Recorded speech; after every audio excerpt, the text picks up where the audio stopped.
Welcome to a very special edition of the Nintendo Powercast, where we're going to talk all about Mario Party Jamboree. Crawler, what's going on? Hey, how's it going? Crawler coming at you. Yeah, we got to do something special at PAX. Nintendo was gracious enough to invite us behind closed doors, and we got to play a good amount more than what was on the show floor of Mario Party Jamboree.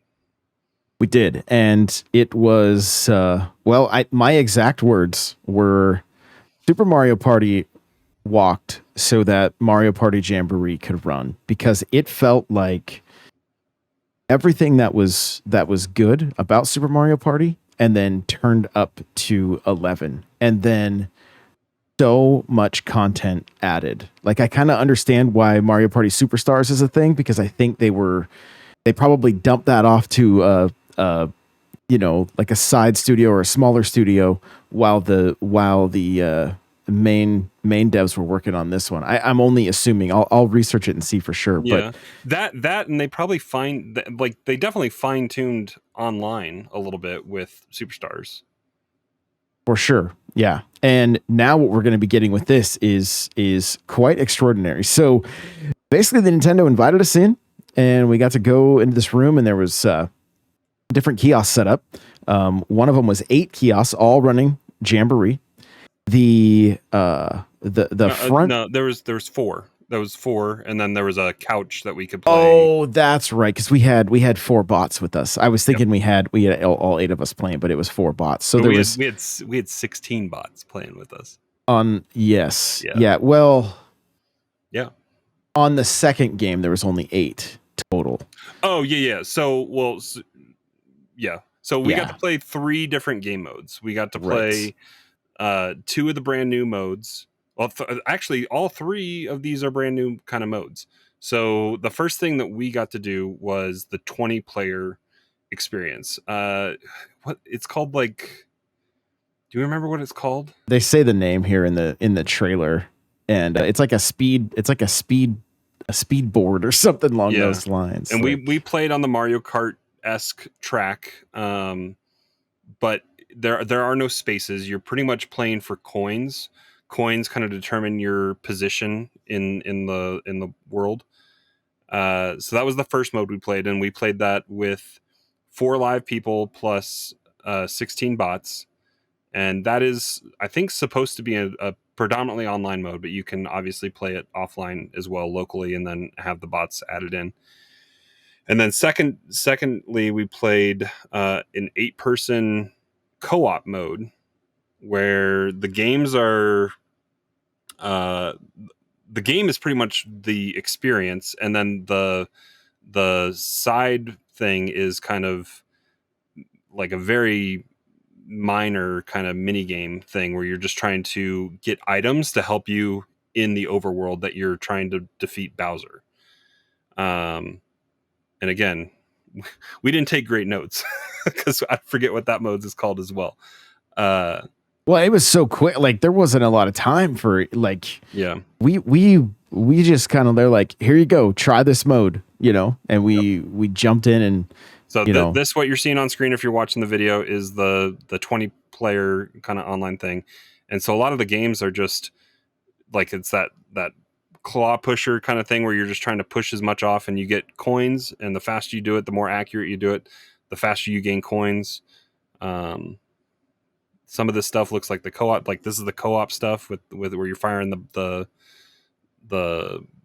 cannon at Bowser, and that takes a while. Like, it's a lot of cooperative kind of play. You're having packages fall down on the map, and you got to go break it open. Then you get bombs to load into the cannon to then get enough of those, and then you fire it at Bowser. And there's like 5 or 6 stages that you got to try to get through. And you get cool power-ups along the way. Like I think it was like the Ultra Glove or something along the, she was like, it's not the Power Glove. It's not the Power Glove, but you have to get an S tier ranking, and that decides which power-up you're going to get to use against. Do we even know what that did? we never We got never to got it. see. No, Yeah. we never got to see. But we did see, like, we were able to get like the banana peels, and they're very specific about making sure to refer to him as Imposter Bowser. Hmm. And so Imposter Bowser was a very large Bowser roaming around the stage. But let's just break down mode by mode. So the first one we did was the 20 player rolling around the Coopathlon or something track. like that, I think. Yeah, and just trying to get around the track as quickly as we could. And so the the mode that we ended up doing a couple times is where you just push what felt like stuffed blocks and Wario's and Mario's and different characters into almost like a coin dozer kind of Hmm. game is what it seemed like. And if you got the coins in the fastest, you got the furthest along the track. And so but at one point, like, we were all kind of like together. You and I were out in front of the pack, and we played an end round kind of mini game, and it was like a shuffle the baseball hat kind of game. Was that the one? That's right. Yes. Yeah. Where they like put the bombs in the Bowser shell, Hmm. and then it was moving really fast all Really over the fast. place. Like Yeah. first 2 or 3 rounds make you feel confident about it, and then it paused. It was mean. It paused for a second, and I think I turned to look at the Nintendo rep and everybody, and then it started going again, and I was like, oh crap. I was screwed. That's right. Yeah. And so with our group, I think I was the only one that got it, and it pushed me ahead like 40 coins or something. Like, You got a 60 coin swing because I got a minus 30 and you got a plus oh, 30. there you go. And so Yeah. it pushed you way ahead.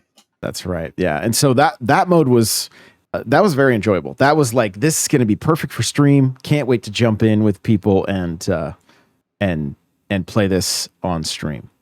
And so, and what I think is going to be kind of cool, now that I think about it, is if the obviously the 20 player mode is online, if the 8 player mode is online as well, which I'm assuming it will be. If that's the case, what I might do is 20 people jump in, and the 7 that, like, the top 7 will Get to get play to something then with you. do the Imposter Bowser, and then we'll just start the whole thing over again. So it just adds a whole other element of challenge and fun to the game. So jumping into the Imposter Bowser, it was a nice change of pace, I felt, for Mario Party, where it was like you're kind of playing the whole time. You're not just sitting and waiting your turn like you typically do in Mario Party. Mhm. And I enjoyed that.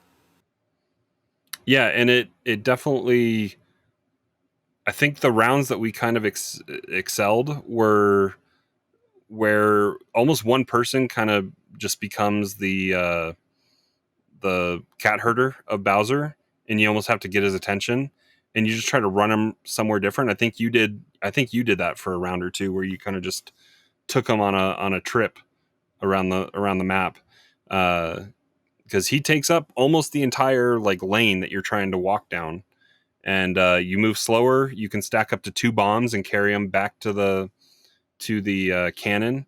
I don't know if I ever tried um like salmon run type tactics where I don't know if you could throw them at all. Did you try to throw any that weren't when you They were right they next to the cannon? I think you dropped them. I don't think. I mean, Okay. well, actually, I don't know, because I mean there was kind of a toss animation that took place. Yeah, when you got into that that colored square right next to the cannon. So I don't know if there's maybe some like water bucket tactics that you could do to try to get in a line and I think you set them down. I think it okay. just sets the. Uh, I'm pretty sure anyway. So we'll have to Some of find out. those But persisted in between rounds. So the round is on like a timer, and you're trying to there's like any kind of boss fight, there's hit point kind of stops in Bowser's health, and it takes like probably something like 20 bombs. I don't know if I was counting to it fill was up 20 bombs. enough in the cannon to then fire at Bowser, and that'll take down a chunk of his health. And so But there's also rounds going on while you're fighting against the time, but you're also trying to take down his health. Yes, yeah. And so there's crates that are coming down on parachutes that have bombs in them, and you've got to go and punch the bombs. But if you lure him over to them, you can also have him kick them and then open them up. And also there's spikes on the ground running around. Or no, I'm sorry, Charging Charging Chuck. chucks. Yeah, not Spike. Charging Chuck was running around, and you had to deal with him as well. And so it it was it was just nonstop action. Like there was just you were always doing something, and so that made it fun. And that was like if those two modes had been the next game, that's like, yo, this is a nice fresh take. But that's not all. Then you do these daily missions, It's which daily. It's like jet ski. It's like you're on an island, so it's this like jet ski daily challenge. I don't know, but it's like it's a series of 3. You're competing for 3 stars, and this is kind of in essence what was on the show floor for PAX. We got to play. Do we play? I think we played different mini games in this one than what were on the floor. I believe so. Yes, I think there's like maybe one or two that were overlap, but not like there was something new as well. But the fun thing about these games, and we'll talk about this when we get to talk about. I guess we can kind of loop in what's on the show floor as well. But these games are cerebral. It's not your just random dumb luck Mario Party games anymore. Especially kind of the 2v2 challenges are it's a mind game that you're playing. So and I'm kind of drawing a blank on the games we played except for that very first one that's on the show floor for PAX. But it's a like kind of like a Lazy Susan kind of with different stopping points. There's 4 stopping points on it, and everyone has a button in front of them, and you control your player, and that's it. And you're in teams of 2, and the goal is to spin that turntable so that you get the most coins. There's coins, and sometimes there's bombs. Sometimes there's more bombs than there are coins, especially in the later rounds. And you're trying to play the mind game of, am I going to stay on my button? Am I going to jump off at the last second? Are they going to jump off at the last second? We need at least 1 or 2. If we do none, we end up better than them. So like, but sometimes you're worse off if they stay on and everybody jumps off. So it's definitely a kind of cerebral game, and it's going to be interesting to play online when there's no kind of open mic communication. Like Josh and I were standing right next to each other, and we were kind of whispering to each other what we were going to do. But they're not dumb luck anymore, which is it's really fun. Yeah, and the other one that was very that was also like it was based on the mind. Like you had to make this bridge across lava, and there's 4 pieces, and everybody sees the exact 4 pieces, and if the same piece is picked, it's canceled out. You don't get it.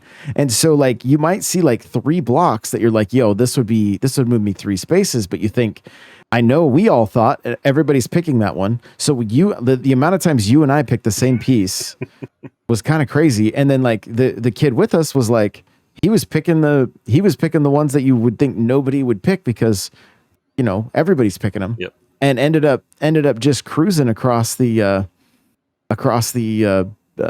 lava like it was nothing.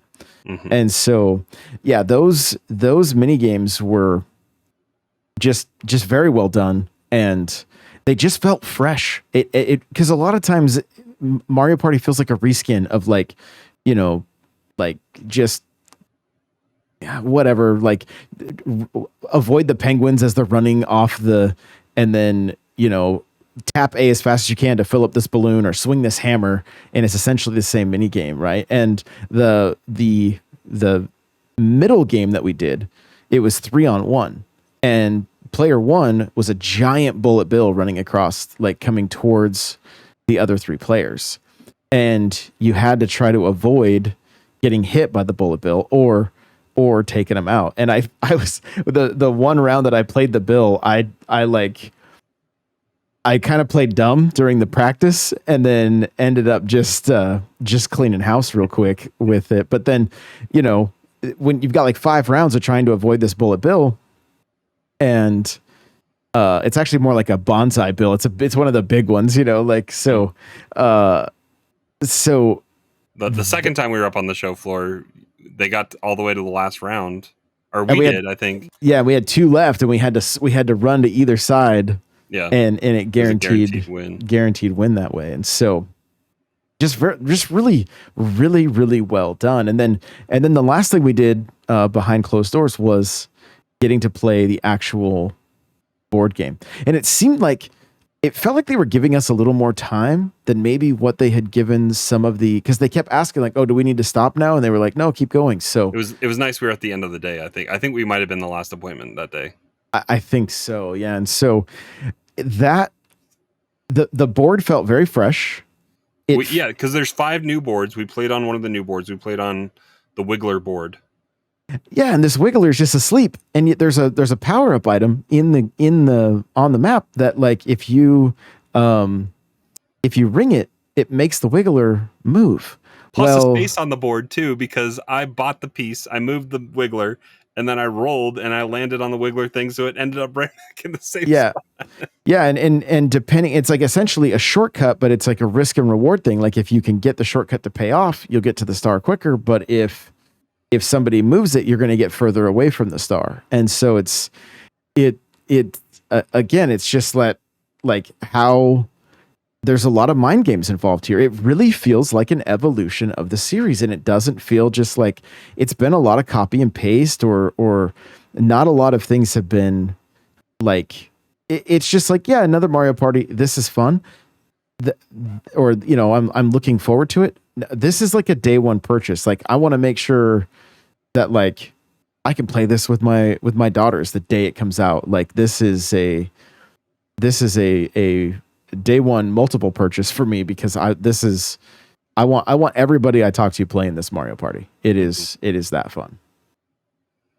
Yeah, and it's like it's like you said at the beginning. It's like Super Mario Party kind of had some fresh takes on games and stuff, and had some new ideas with like the mini game. Like there was like the flying and all sort. There's kind of crazy stuff where you were trying just to go.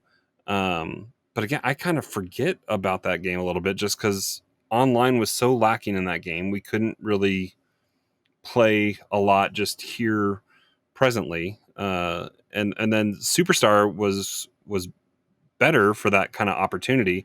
But again, it was a lot of classic stuff that we'd already seen. It was like a collection, yeah. Yeah, and so this being more, especially more new boards, five boards compared to Superstar, which was, did we get any new boards in Superstar? No, it literally was just a collection. Yeah.